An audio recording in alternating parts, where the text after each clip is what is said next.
ahunmmaktada khwai mayambu taram okchabaloina ikoknona khurumjari ngasi mahusagumna anabu wari macha amakak puduna lakjari wari macha asi folktale oiba wari macha amakhakni wari macha asigi mamingna HELOI AHUMGI YATHANG hojik mayam punna wari macha asi taminarasi thaina mamangai matam amada lamna uriba Jingyagi khul amada yung khara tarami yum singadu onthokna phajaba habadu oirangki yum tara mukhallaga tompogi yum leiramki tompogi yumdu mayanga manandaba yum ama habadu oirami tatholai imungda kanna chak thongli tompok migi thabak wana suraga halaklaga magi nupi tatholai bu kaurai tari brahma nangmu mapana amukta tholo laune tatholai imungda chak thongi badu loraduna saugi thongna bagi tawba tanjani mapuroi tompokna kauribadu taraduna prap mapana tholai aduga hairai kari haige moi phaba ai chakhumna chak insang thongba loidri tompokna hairai mama ngasidi aina porliba ngaki chaugi tawraga charasise tompok amadi tatholai makhoi ani chahi kaya jumba minarabasu mamita macha haibado uba phangda laikli tompokna iru maithajaba loiraduna magi nupi tatholaina thongba loiraba chaugi kangsoi amadi ngaki chau atawbudu tompokna phajana lokhatli numit kharani haukrabagi tungda khulduki tompoki mamanaba aniga makhoi ahum arapa mafam amada sel tambani haiduna chatlami sel talugudoriba mafamdu jinglon ani lalaga leiba mafam amadani mafamduda mani mukta yamna phangi thoklami makhoi ahum umang kaya phorami mamanaba anidogi mamingna chauren amadi baikunni adudagi baikunna wa ama tompok amadi chaurenda haraklami itaw ani ekhoi ahumna jangal kaya di phauduna lakpasida sa kai amadi laitin kaya onarabadi kamdo bataba adudagi tumpokti gya lausing leiba mi ama haibado oiramki aduga chaurendi gya lausing khara wali matangduda tompokna pakhum ama piraklami sa kai thingnarabasu isa ngaktokjanaba aikhoina porakliba thang ahumsina pangchau chawdaba u pambi ama yanthatlasi adudagi pangchau chawdaba u pambi ama yanthatlami u pambi dudagi yamna phajana ithok nantoktuna makhoi ahumgi yamna phajana paibi yaraba gadaga ahum semlami adudagi makhoi ahumna gadaga sembaloiduna jangal amada tare tanjaduda miron khangba hangoi ama thengnarami chauren amadi tompok baikun hangoidu ubuda angakpa ama phawrami hangoiduna ikhang khangogduna makhoi ahumda wahang ama hanglami tamba nupa nakhoi ahum kadai tana chakadoribano makhoi ahumna pakhum pirami aikhoi ahumna chakadoribasi mathangi ching macha ama leibasida tana chakadoribani adudagi miron ngangba hangoiduna amuk hairaklami masigi ching macha si yaudringaida phajabagi saktamdana thallaba isorgi macha ahum madusu HELOI oina uhangani nakhoi ahumna hek polakpadagina ngasi phawhusida hinglakhusida kari phataba thabak tawkhrabage adudagi ikhang khangogduna tompongna pakhum pirami chauren amadi baikundi wa amata ngangdana tumina lei tompokna aidi hek pokpadagina ngasi phawbasida kanadasu phataba tawkhidri tompoki pakhum adu tabada hangoi adu nokthorei adubu nangna miyoiba singi marakta phataba tawdrabasu nangna phataba thabak ama tawkhiba lei nang ningsinglibra hi yai cheleba isorgi saktam lauraba hangoiduda tompokna makha tarai nanai aidi ningsingba thoktre amukta habiyuba hangoina nangna angang oringaida urit macha ma hatkhibadudi madugi dandidi kharadi phangani adudagi baikun amadi chaurenda yenglakpada hangoiduna khangkhre makhoi anisi phataba kaya tawduna lakwa mini haiba makhoi anisi achauba dandi kharadi phangkharni. Adudagi tompokna amuk hairai, adudi aikhoi amuk chacharage. Hangoina wakhal khara khalladuna chalo chalo. Makhoi ahum chakhrabagi matungda wakhal amuk tawrai. Makhoi ahum si dandi kharadi piyu haiduna machem ahum da hairukhige. Hangoiduna mache heloi ahumgi manakta yaurabada hangoina mache ahumda wa hairaklami. Ise tamba nupa ahum langphai chapa miyoi ahum lakani. Isem ahumna makhoi ahumbu amuktang yengbiyu. Ikhang khangawduna heloi machem ahumna thunamak watanare. Tamba nupa ahumdubu malengi oiba khan karaklibasigi maramda wa khara hanglage khanduna makhoi ahumgi mapungda khanba haukhre amadi tamba nupa ahumna lakpa makai tamna heloi ahumna ngaiduna laikhre. Heloi ahumdudi khuyum laina tharakhiba amani. Khuyum laina taibang miyoiba amadi jiba singbu afaba taunanabagi lambi pibinanaba khuyum laina semduna tharakhiba heloi oina olhanduna thamlibani. Thunamak machem ahumdu heloi gi saktamdudagi icham chamba taibang migi phajaraba saktam amada onthokduna nok kheduna jungle aduda hauba haijambet pambi makhongda changsillaklaga haijambet thiduna chananaba kanna honari. Tanja aduda baikul amadi chauren tongpoksu phajaraba heloi ahumduna lairiba maikai adomda asum laklami. Tanja aduda makhoi ahumna chatliba lambi adugi mataida hauba haijambet pambi khara adugi mapada phajaraba nupi ahumna hai charambadu baikunna ihan hana thengnare. Makhoi ahum chatlambadagi khanglep lepkhre. Tongpokna baikunda hairai kaidawri itaw chapleplabadi. Chaurensu ngakpana maha oikhre. Baikunna tu asigi haijampet makhongda haijampet chaduna laribase nabanibu udabra. Tongpokka chaurengasu kokchawi phungkai. Haijampet manak adu tamna tongpok amadi chaurena changsinduna yengbadadi kanasu leiba uramde. Makhoi anina haijampet makhongdagi yamna thuna tholaktuna baikungi manakta changlakpadadi baikundu wanthaduna lairamle. Loktagi chentharakliba isingdu pangkhoklana larai konduna ising khara lauduna tongpokna baikungi lawai lotona thabire. Chaurensu baikungi masadu thek khotuna noire. Adudagi baikungi masadu khara gyal lakpa horoklami. Baikun lefanduna magit khara panglakpa horoklami. Tanjaduda ikhang khangawduna khuyum laina tharakpa heloi makhoi ahumduna tongpok amadi chauren baikun makhoi ahumdugi lambi aduda chatki haiduna khongkap ama ani thangnanaba honarakpa tanja adumaktada khangawduna heloi ahumdunasu makhoi ahumgi mamangda phajaraba yengbagi penba naidraba nupi amagi saktamna lepdare. Tongpok chauren baikun makhoi ahumdugi mimangda lepdarabada makhoi ahum tawphong khanglaktare. Khangawduna heloi gi saktam loroklaba ahanna hairai. Nakoi ahum kadai tana chikadoribano. Adudagi tongpokna khumlai. Cinglon ani lalaga leiba mafam maduda mani mukta yamna phangi hai. Mafamduda aikhoi ahumna mani mukta lawba chikadoribani. Adudagi tongpokna khumlai. Cinglon ani lalaga leiba mafam maduda mani mukta yamna phangi hai. Mafamduda aikhoi ahumna mani mukta lawba chakadoribani. Adudagi ani suba heloina amuk wa maka samtarai. Taibang mi nakoina mafamduda chatuna mani mukta phangiba maram karigino. Ani suba heloidagi pakum chaurena khumlai. Aikhoi nungaibi yamna pami sana lupa mani mukta do lairabadi aikhoi nungairedana. Aduna aikhoi mafamduda chatpa pamlibani.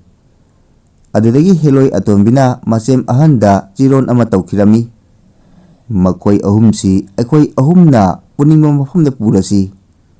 Makhoi ahumsi mawukchen kayam sengba mino haibadu aikhoi ahumna chayeng tawrasi. Heloi atombidugi wafamdu machem ahanna yaraduna tongpok amadi chauren baikunda wa ama hailaklami. Tangba nupa na khoi ahumna pamli posaktu aikhoi ahumna potu phangalabadi aikhoi ahumna haiba na khoi ahumna yaba tai. Adudagi amuk baikunna nokladuna pakhum piraklami. Adudagi amuk baikunna nokladuna pakhum piraklami. Ha nakhoi ahumna kari sakti leiduna karamna phangadoriba aidi madu thajade. Aikhoi madu yaba ngamloi. Karino nakhoina akhoi lambi thatlibabo. Handokpiyu aikhoi jatke. Makhada taduna lariba gadagadu baikunna khungkakki haina torokpa mikupta gadagadu khungkatpa ngamandre. Baikungi masa adu lengbo otpa ngamsilaktre. Tongpok chaurensu kijaba amaga loinana masa adu thak thak nilakpa horoklami. Tongpok chaurengi masada niklamba adu thunamak heloi ahumduna amuktang yenglakpa mikupta niklamba masa adu phakre. Tongpokna phajaraba heloi ahumduda wa ama haraklami. Aikhoi ahum yumda hanjarage. Mafamju tharoktuna yumda hallage.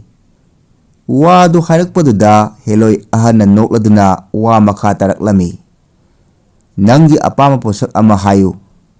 Tongpokna aidi yum pale adubu imitta ngasi phawba angang yawba haibado leitri. Aduna angang amatang dipinabiyu. Wafamdu haraklabada phajabi heloi ahanna wakhalama khallabagi tungda wa amuk haraklami. Adudi aina nangi apambadu thungalage. Aina wonda wafam ama sinagani. Wafamdu nahakna harauna yaba ngamigadra. Umang ngasida khwadi kan thauraba apikpa achauba sa oche khaiduna manabu thengnarabadi magi mansijak hekto oithoktuna hinglaklibasi chahi yamlakle. Aduna nangna madu hatnanaba honagadabani. Tongpok wafamdu tabada ahanbadadi kijaba ama phawki. Adubu magi masamau pharaba phiyamduna karisu khanbidare.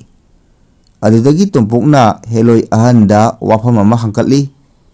Phare hingchabadu ai hatnanaba thauranglage. Adubu aigonda isorgi oiba sakti amadi sinabiyu. Heloi ahanna wa makha tarakhi. Nangna hojik parakliba gadaga asi achamba gadaga ama ohelaroi. Gadaga asi nasana pai haiba phawba khanghallaroi. Hingchabadu hatnanaba aroiba khongpham yauklaba matamda nangna ahumlak songadabani. Gadaga gadaga gadaga haiduna maduda nangna gadagadu paiduna lairangani. Gadagaduna hingchabadu hatlu aduga hingchabadu hatla matungda gadagadu nangondagi soidana manghigani. Hingchabadu hatpa loiraba matungda nahak lambi lamhang narkani. Matangduda aigi ipa hangoibu ahumlak kawirau. Ipa hangoina nangbu lamjingani. Adudagi tongpok wafamduda harauna maya thokle. Heloi yaimana baikunda wahang ama hanglami. Baikun nangdi kari pami. Adudagi baikunna wa makha tarai. Nanai aidi karisu pamjade. Aina pamjaba ama hayu hairabadi thukdu thukpa ngamba posak ama aigona pibirabadi yamna nungaigani. Wafamduda heloi yaimana wa makha tarai. Adudi phare aina nagonda thabak ama sinagani. Maduda nangna mai pakjarabadi nangna phangingliba posaktu aina soidana phangangani. Thabaktudi ai hojik hairage munna taro. Umang asidagi khara chatlaga leiba khul macha ama lei. Khul aduda mi ayamba amatta mapan thokpa ngamnadre. Maduda numidang hek yorokpaga migi yumda changduna sayon tawduna angangji hekta hatlaga chathokpa masise nahakna hanubi hingchabidu hatnanaba tawgadabani. Wafamduda baikunna wa makha tarai. Madubu nanai aina karamna hatkani. Aidi icham chamba taibang miyoibani. Heloi yaimana wa makha tarai. Madugidamak nahak karisu waruganu. Aina nagonda isorgi sakti pumba sinagani. Wadu haraklabada baikun harauna jajare.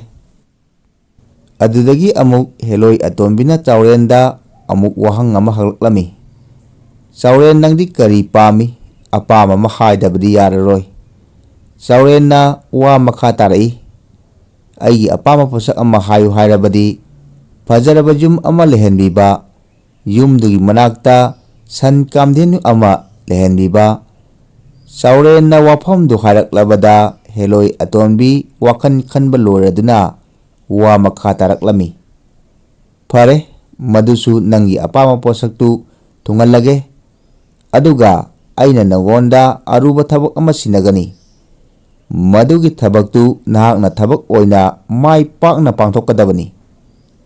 Umang asidagi khara lapna chatlaga leiba khul macha ama lei. Khul aduda masak matau khwaidagi fajabi nupi ama thengnagani. Hingchabin onba nupini nupidu. Mahakna khuldugi pakhang macha haiba khudingmakpu nungthil amadi numidangi matamda thengnarabadi mane hekta mafam amada puduna hatlaga hektamak langthoklamgani. Hingchabin onba fajaraba nupidu maga fajana wari sanaraba matungda magi apama ama pige haina themraba matungda fajaraba thangsang ama aina pigani. Madugi matungda thangsangduna ahumlak thinduna mabu hatlangadabani. Heloi ahumduna wafamdu tompok amadi sauren baikunda wa haiba loirabada sakti pumba makoi ahumda piba loiraduna thabuktu pangthoklunabagidamag makoi ahum tungan lambi da chananaba thoranglaami. Matangluda aroiba oina heloi ahanna makoi ahumda wa ama haraklami.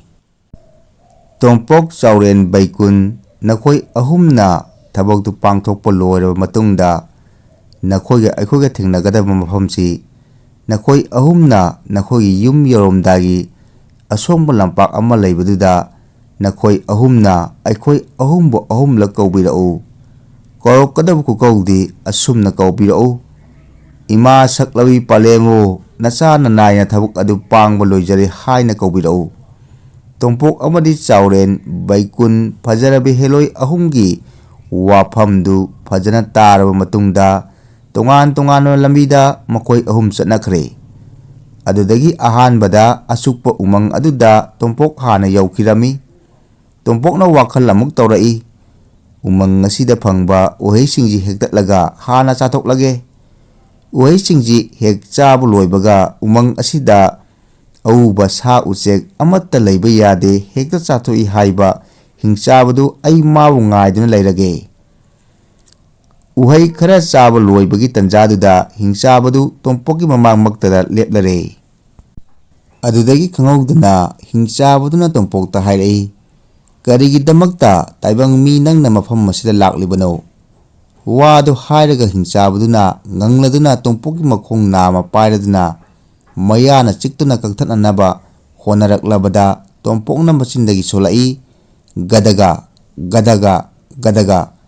Khaungduna gadaga adu makuki mapa adumaktada thuraktuna leiramkhre.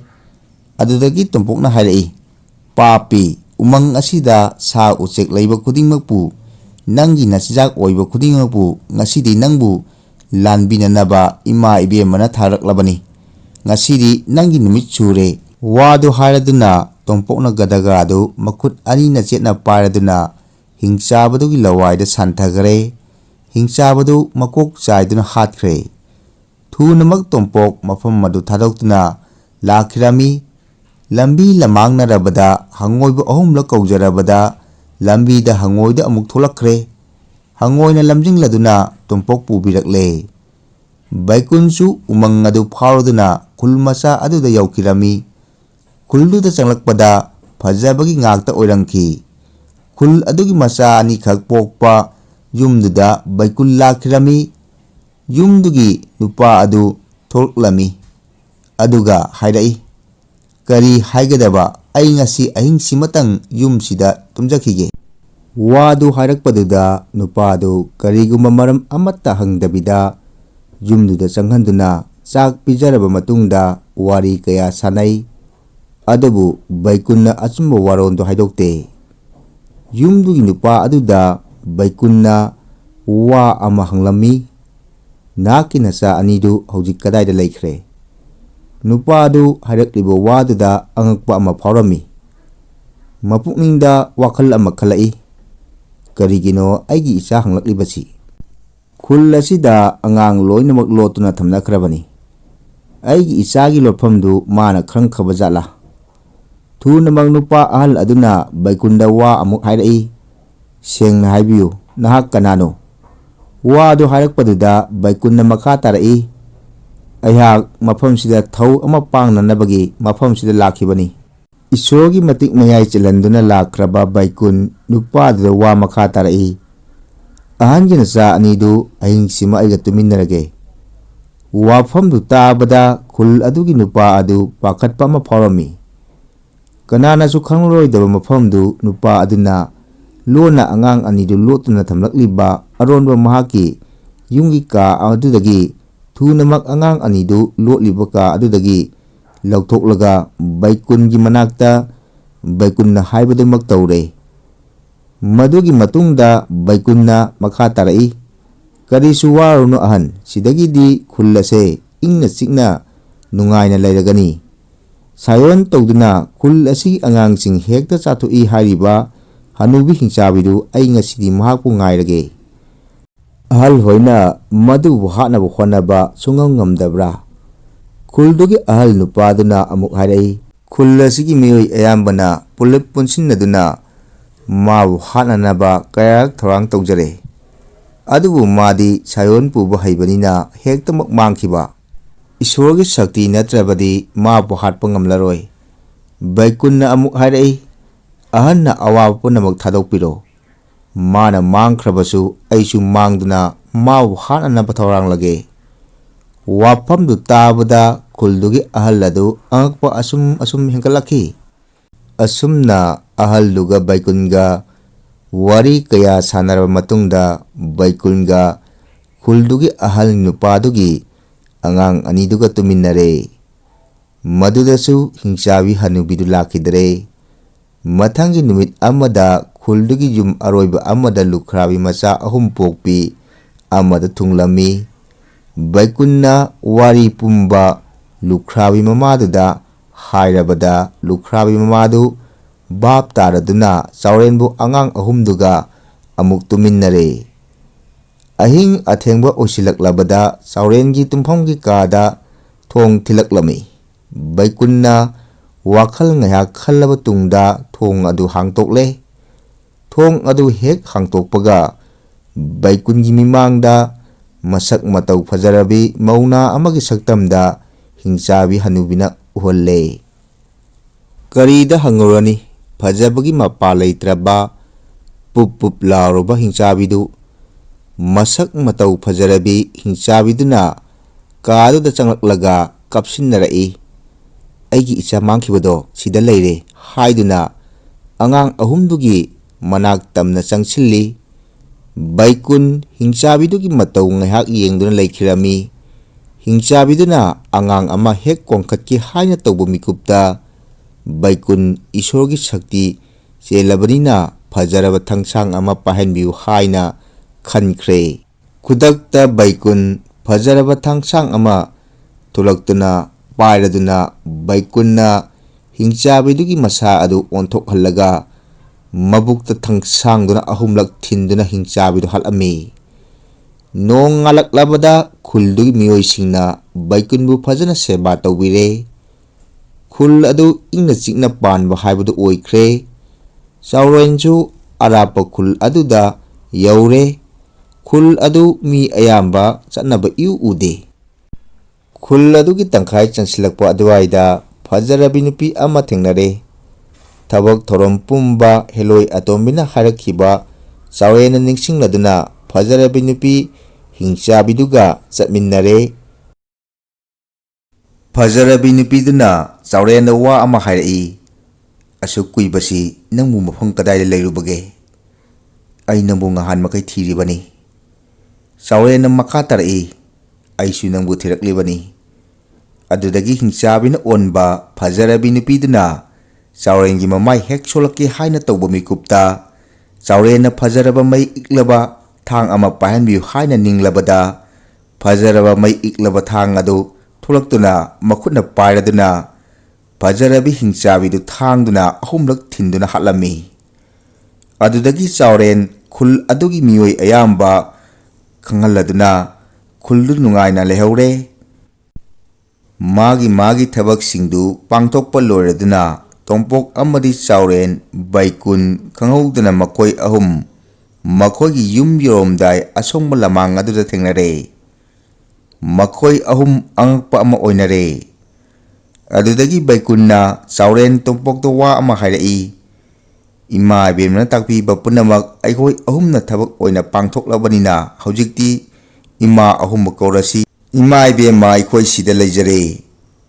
खोंजेल अमत्तदा कौखिरमी थुनमक हेलोगी सक्तम लौरक्लबा इमा अहुमना मखोय अहुमगी ममांगदा लेपलरे तोंपोकना हाइरई इमा इबेमना ताकपीबा थबक theorem पुनमक ननाय अखोय अहुमना पांगथोकपा लोइदुना मफमसिदा यौरक्लबनी अदुदगी हेलोगी सक्तम लौरीबा इमा अहलना हाइरई तोंपोक नंग हाना युमदा यौरो तोंपोकदा पिरंबा ईश्वरगी शक्ति पुंबा इमा अहलना लौसिनख्रे तोंपोक थुनमक ज्ञान तारक्तुना मसा पुंबा तु ख्याव चुंगलदुना कीनी कीना मयुम चखिरमी तोंपोकना मयुम यौगदबा खरा वाटलिङैदा अंगांग अमा कपलमी अंगांगदु उजबदा तोंपोक असुकी मतिक हराउजखी तोंपोक मसादा किरंबदु मांगख्रे अंगांग अदु पमलदुना मयुम चंगलमी अदुदगी बाइकुन चावरेनसु इमा